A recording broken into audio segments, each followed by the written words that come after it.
Hey everybody, today I am out in Michigan taking a look at the new 2024 Chevy Trax. If you're looking for an affordable, small crossover that doesn't have all-wheel drive, that's why you might want to take a look at a Trailblazer, then you want to take a look at the Chevy Trax. This is one of a very limited number of under $25,000 starting crossovers that's going to be on sale in the 2023 calendar year.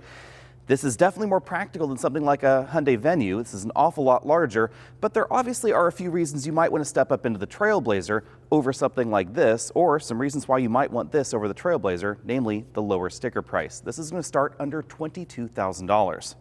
Fully loaded, the Trax is going to end up at just under $25,000, including the destination charge, and that would be for either this top-end RS trim or the top-end active trim next to it.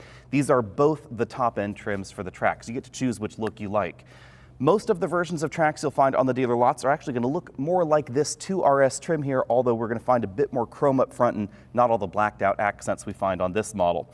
We have LED headlights here, an LED accent strip up top, and then incandescent turn signals just below in that module.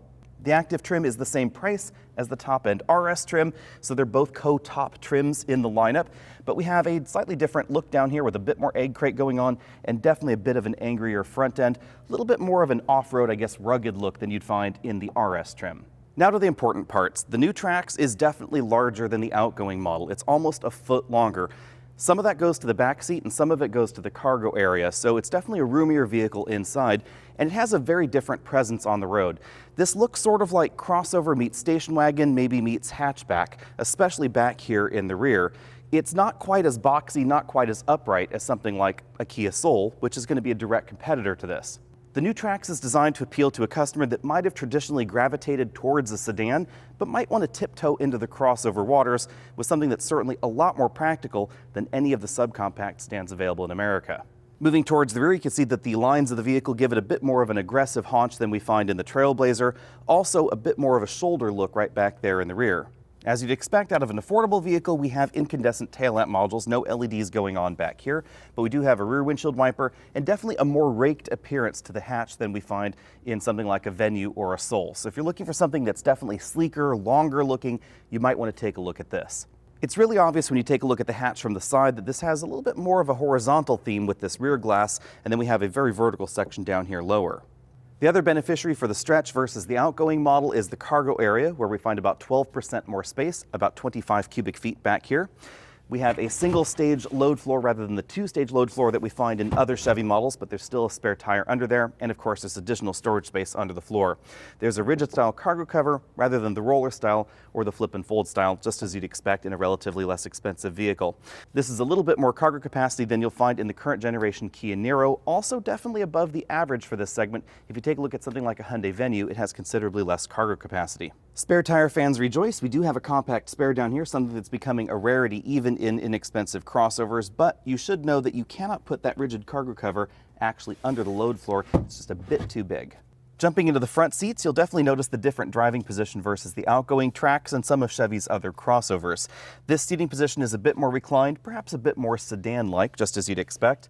Now, this top-end RS trim does not have a power driver seat, but you will find a power driver seat in the active trim. You have to trade the larger wheels that we find in this model for the power seat, however. We have a manual tilt telescopic steering column with a pretty decent range of motion, and in this model, we don't have any kind of adjustable lumbar support. Jump into the back seat and you'll find plenty of room because we have about 3 inches more legroom than we found in the outgoing Trax. This is one of the few subcompact vehicles where you could probably put a rear-facing child seat behind me sitting up front in the driver's seat. There's definitely a considerable amount of room back here. And because this is a front-wheel drive vehicle only, if I scoot over here to the middle position, you'll notice we have a completely flat floor back here. But of course, this is still a smaller vehicle than an Equinox, so the back seat is not going to be as wide. If you want to mix child seats and adults or want to put 3 larger people across the back, you're going to want the bigger crossover. But as far as legroom goes, there's quite a lot going on here and plenty of headroom. Even in this middle seat position, my hair is brushing the ceiling, but my head's not touching the ceiling.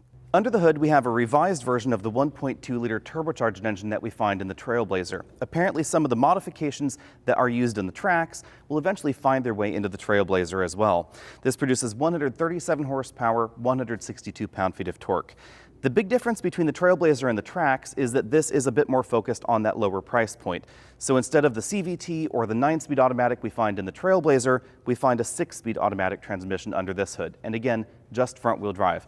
If you want all-wheel drive, there's the Trailblazer. If you'd rather have slightly higher fuel economy, there's the Trailblazer as well. Unfortunately, at this point in time, I don't have any fuel economy figures for the Trax just yet, other than it will start at 3 and it will be a little bit more fuel efficient than the outgoing Trax.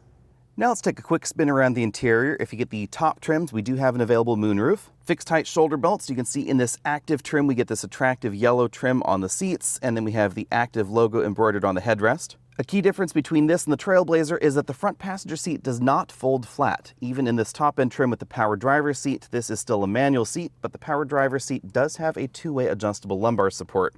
You can see that we have more premium materials on the dashboard and on the doors than we had before. There's a bottle holder down there on the passenger side door. There's a fairly large bin-style glove compartment over there on that side of the dashboard, and definitely a lot more style going on for the dashboard components than we found in the last generation model. Of course, as you'd expect out of an inexpensive vehicle, most of the dashboard plastics are hard, but there's a lot of texture going on. You can see that we have kind of an interesting crosshatch design on the upper section of that dashboard component, and then that continues over here in this mid-trim strip. Big change for this generation is that it has now adopted a very, very large touchscreen here in the dashboard. Now, this is optional. The base model is going to have an 8-inch screen. Upper-end trims are going to have this larger one, and this is running essentially the latest version of General Motors infotainment software. So this is very similar to what we find in the Silverado, the Sierra, etc. Below that, we have 2 large air vents, optional single-zone automatic climate control that is available there, USB inputs for the system, a pretty traditional console shifter with 2 big cup holders, electronic parking brake there, and then a padded center armrest with a decent amount of storage space inside. Base models will have an analog instrument cluster, but most of the ones you'll find on the dealer lot apparently will have this larger LCD instrument cluster. It's approximately 8 inches in size, so it is definitely smaller than the infotainment screen, but I was surprised to see one in a vehicle with a base price this low. Over here we have the controls for the cruise control. Adaptive cruise control is available. And then over here we have the controls for that multifunction LCD, and then of course some infotainment buttons as well. There are also some buttons on the back of the steering wheel, just as you'd expect in a GM vehicle. We have volume up, down, and track forward, backward on the back of the wheel. If you're looking to get your hands on the new Trax, these are going to be on sale spring of 2023. So you should head down to your Chevy dealer soon and try and get on a list, because they'll probably have one if you want to be one of the very first people to get your hands on the new model. I'm really excited to drive the new Trax because there aren't too many inexpensive vehicles that look good and are practical on the inside currently in America. It's a shrinking number of vehicles, to be honest.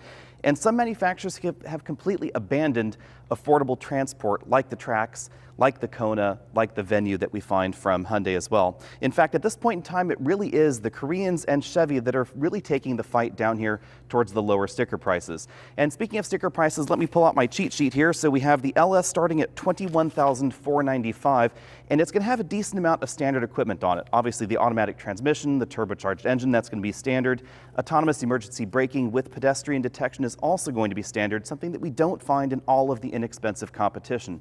And that base price does include the destination charge as well. And then if you want the top end trim with all the features you've seen so far today in these videos, then these are going to be under $25,000, just barely. It's only about $5 rather, under $25,000, but you could get either the 2RS trim or the active trim for that approximately $25,000 price point.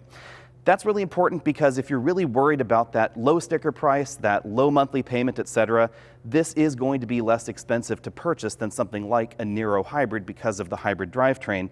Now, exactly how that sorts out as far as long-term ownership costs, we don't know yet, because we don't know any final fuel economy figures just yet. But assuming that these are going to be somewhere in the mid 30 mile per gallon range out on the highway, then it's not going to be that big of a difference, honestly, in operational costs between this and some of those less expensive hybrids that are available in America, because by the time you've gone over about 35 miles per gallon, the difference in yearly expenditure as far as gasoline cost goes is not a huge deal.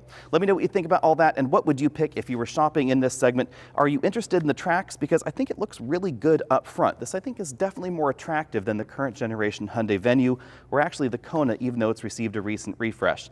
I do wish it had all-wheel drive, but again, if you want all-wheel drive, that's where the Trailblazer steps in.